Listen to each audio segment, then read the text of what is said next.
Joanne, si tu permets, je vais rajouter deux compléments d'information concernant la déclaration. Pour votre information, il y a deux articles qui portent spécifiquement sur les droits des femmes, l'article 21 et 22.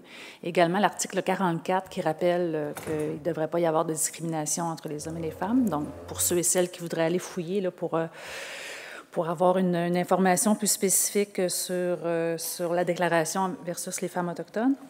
Merci. Et l'autre information, c'est quand la déclaration a finalement été entérinée par le Canada en 2010, Joanne a terminé en parlant, ça s'est fait par un simple communiqué de presse, un vendredi après-midi sur la colline parlementaire quand il n'y a pas personne. Le premier ministre du Canada était à l'extérieur du pays et le ministre des Affaires indiennes n'était pas à Ottawa.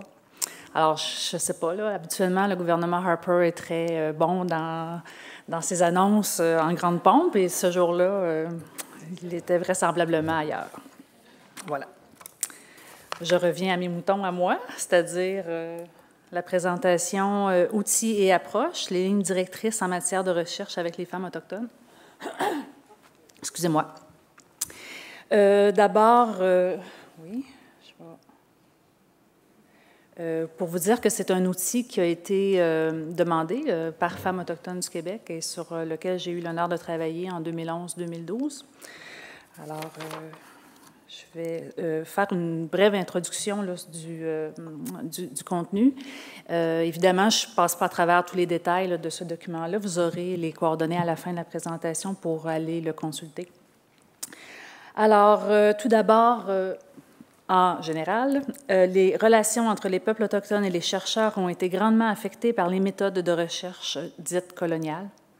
Les expériences passées ont mené à une réévaluation du contexte et des conditions de la recherche au Canada, comme ailleurs dans le monde, entre autres en Nouvelle-Zélande. Dès les premiers contacts avec les Européens, les peuples autochtones ont été le sujet de nombreux ouvrages et documents. On n'a qu'à penser au rapport des explorateurs et des missionnaires, qui ont par la suite servi de base à l'établissement de politiques et de projets coloniaux tels que la loi sur les Indiens, dont vous avez entendu parler tout à l'heure. C'est une loi qui est toujours en vigueur aujourd'hui, bien qu'elle date de 1876, avec quelques révisions depuis, mais pas entièrement à notre goût, entre guillemets. C'est une loi qui est imposée, hein, je le rappelle, ce n'est pas un choix des peuples autochtones au Canada. Et voilà. Contrairement aux peuples autochtones qui ont une forte tradition orale pour la transmission des connaissances, et souvent on attribue ce rôle-là à l'univers féminin, les premiers explorateurs européens ont, quant à eux, une forte tradition écrite, et ça a été également un domaine longtemps dominé par les hommes. Cela vient façonner évidemment le développement des relations et les fondements de la recherche dite scientifique. Les peuples autochtones ne peuvent plus être considérés comme des sujets de recherche. Il y a aujourd'hui l'émergence de nouvelles approches et manières de faire de la recherche. Et nous sommes également, nous l'espérons, dans un processus de décolonisation de la recherche. Alors voici la couverture du document en question, que je trouve très jolie d'ailleurs. La graphiste a fait un beau boulot. Et voilà, comme je l'ai dit au début, c'est une demande de femmes autochtones du Québec qui se voyaient, et corrigez-moi les filles, mais qui se voyaient très régulièrement sollicitées par beaucoup de chercheurs universitaires, des étudiants, etc., et qui, à un moment donné, se disaient, bon, comment on fait pour se démêler et comment on fait également pour bien évaluer hein, la pertinence d'un projet de recherche. Donc, ça nous prendrait un outil, ça nous prendrait un guide pour, non seulement pour les femmes au bureau, mais également les personnes qui sont dans les communautés autochtones. Alors, encore une fois, en bref, l'histoire récente des peuples autochtones du Canada, plus particulièrement celle des femmes autochtones, est marquée par le développement de politiques assimilatrices, par l'application de la loi sur les Indiens. Ça a été abordé brièvement, mais il y a des articles de cette loi-là qui ont longtemps discriminé les femmes et qui les discriminent encore aujourd'hui. Il y a les modifications n'ont pas apporté une correction complète. Et ça, c'est une présentation en soi, là, je n'embarque pas là-dedans ce soir. La lutte des femmes autochtones finira par faire modifier quelques articles discriminatoires de cette loi sans toutefois avoir réglé entièrement la situation. Les femmes investissent de plus en plus des espaces traditionnellement masculins, selon le colonialisme, tels que la politique, à l'échelle communautaire principalement, à ce jour. Elles se font aussi entendre dans les forums internationaux. Joanne vient justement de nous donner un exemple très concret. Le militantisme des femmes autochtones, notamment en ce qui concerne la protection de l'environnement et des savoirs autochtones, aura permis de faire bouger les choses et d'en arriver à la signature de diverses conventions, telles que la Déclaration des Nations unies sur les droits des peuples autochtones, sur laquelle je ne m'étendrai pas maintenant. Les femmes autochtones détiennent des savoirs spécifiques. À titre d'exemple, on pense à l'univers des plantes médicinales, par exemple. Et elles doivent avoir une représentation équitable dans les discussions et lors des prises de décision portant sur la protection de ces dits savoirs. Je vais vous lire une citation. « Sans la part égale des femmes, les aînés ont pu donner seulement la moitié des connaissances disponibles. » Cette citation a été tirée d'un rapport de recherche réalisé par une femme Anishinaabe, algonquine, Mme Deborah McGregor. Et elle a fait cette recherche auprès d'aînés autochtones en Ontario, et c'est une recherche qui portait sur les savoirs traditionnels et sur la protection de l'eau.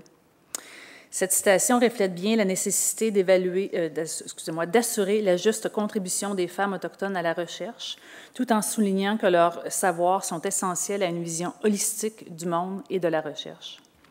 Prendre en compte ces savoirs permet donc de participer aux efforts de réappropriation des savoirs et de décolonisation de la recherche également. Alors, tous les projets de recherche qui impliquent ou concernent les peuples autochtones, incluant les questions liées au genre et au vécu des femmes autochtones, nécessitent la prise en compte de certains éléments spécifiques au contexte culturel qui diffèrent d'une nation à une autre. Au Canada, oui, on compte 55 différentes Premières Nations. Au Québec, on en compte 11, incluant les Inuits, et on ne doit pas considérer que la recherche doit se faire pareil partout. Il y a des spécificités locales très importantes à prendre en compte. Il faut rappeler que les femmes autochtones ont longtemps été absentes de la recherche, qui se concentrait habituellement sur les hommes pour ensuite être généralisée aux femmes. Plusieurs recherches menées par des femmes autochtones également ont été rejetées par les autres chercheurs ou par d'autres chercheurs, car elles étaient considérées comme subjectives, car biaisées. On a aussi parfois tenté d'imposer des modèles féministes occidentaux à la recherche en contexte autochtone, ce qui a pu mener à une fausse interprétation de la situation des femmes autochtones et des relations entre les genres.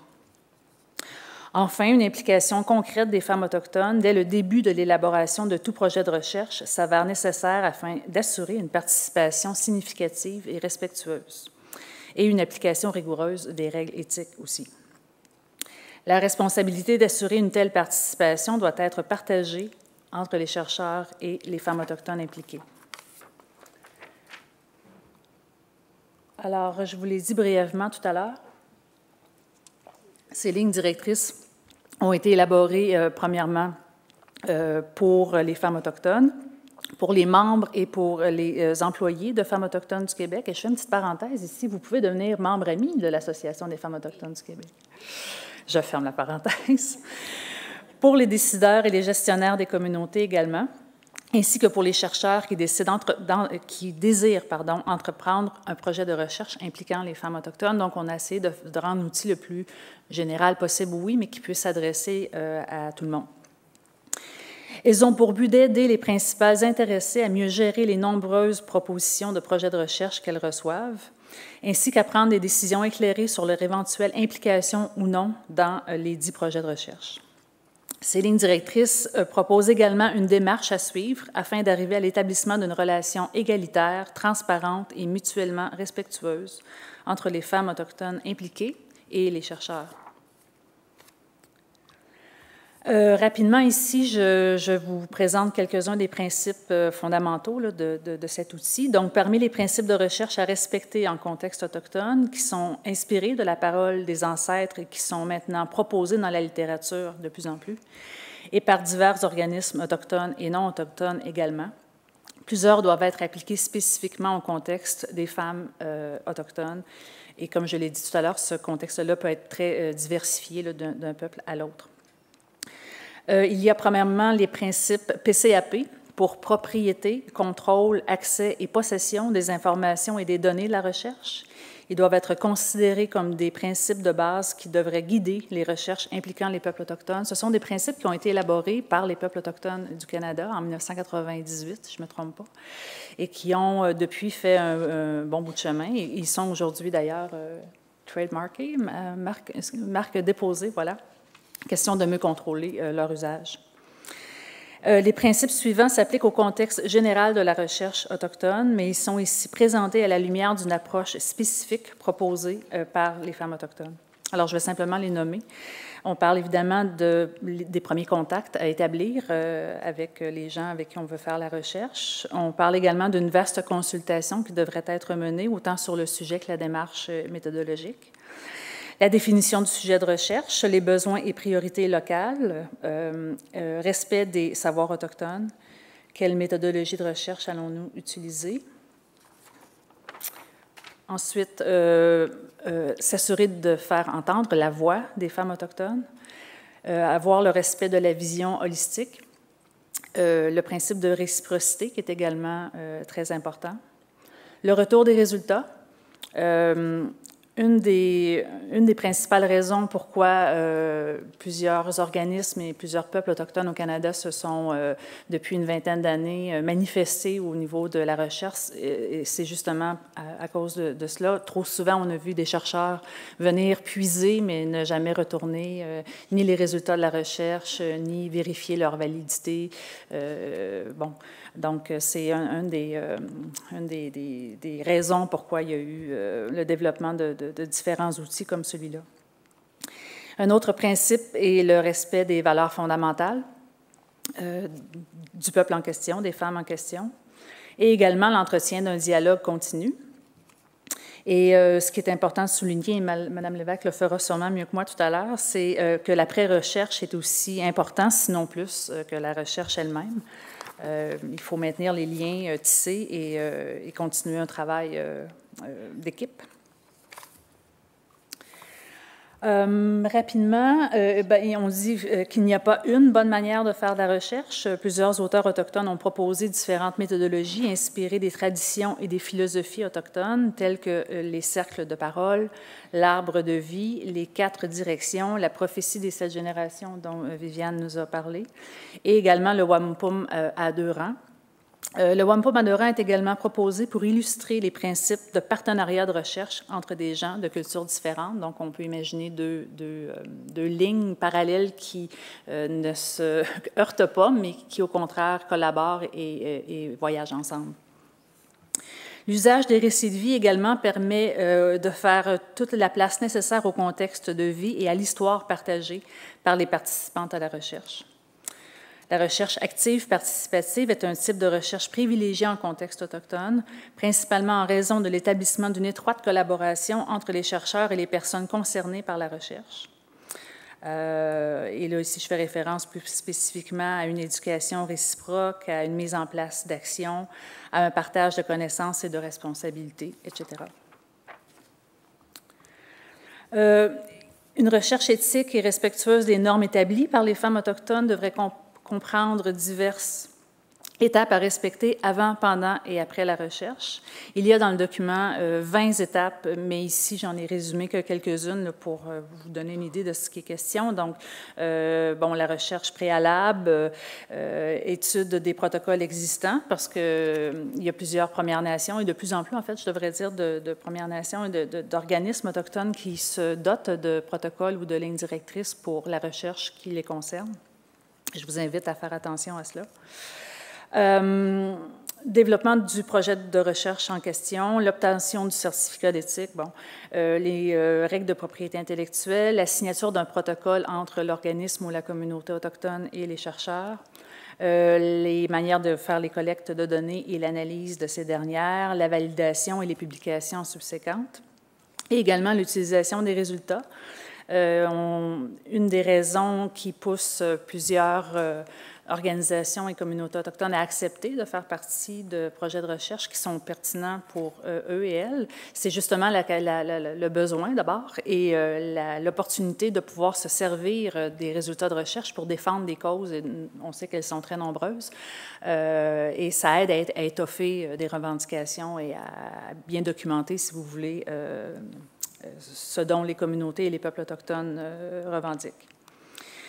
Je n'ai pas écrit ça ici, mais il faut ne pas oublier que la flexibilité et l'adaptation est nécessaire de la part des chercheurs, mais également des personnes impliquées. Je ne vous apprends rien là-dessus. Les lignes directrices sont également munies d'une liste de vérification, un checklist en anglais. Donc, on parle de 12 questions qui servent à évaluer la pertinence et la faisabilité d'un projet de recherche. Donc, on peut se servir de ça pour voir si on embarque ou non.